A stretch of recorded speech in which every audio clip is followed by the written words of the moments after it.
In today's video, I'm going to teach you how to create needlepoint designs in Canva.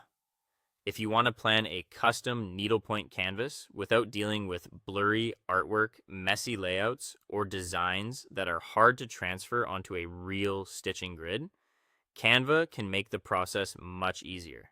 You do not need complicated design software to build a clean, structured layout.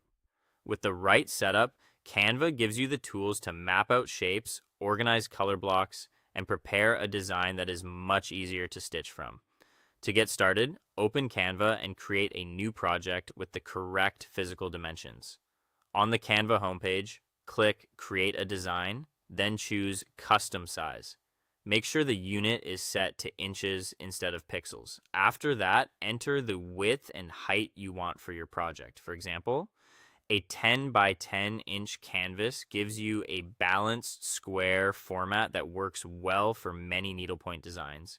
Then click Create New Design to open your workspace. This step matters because using real-world measurements from the beginning helps your design match the physical canvas much more accurately. Once your blank canvas opens, turn on the alignment tools right away. Go to File, then View Settings, and enable Show Rulers and Guides as well as Show Margins.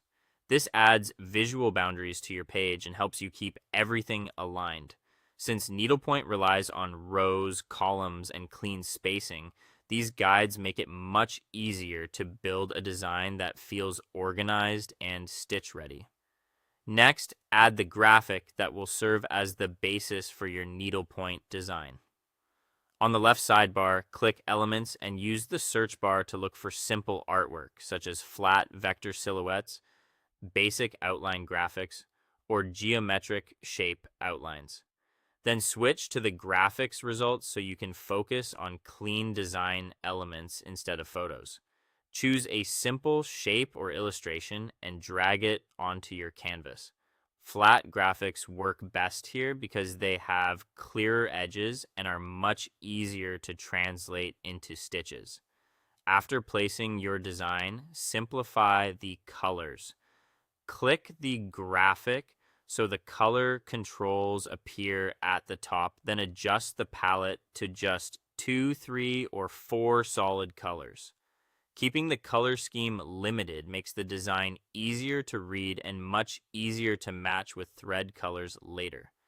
It also helps separate each section clearly when you begin stitching. Finally, review your layout carefully. Make sure everything is aligned, balanced, and sitting inside the margin guides. When you're happy with the result, click Share, then Download. Change the file type to PDF print so your design keeps its quality and physical scale, then download the file. That gives you a sharp master copy you can print or use digitally as a stitching reference. That's it. Thanks for watching, and I'll see you in the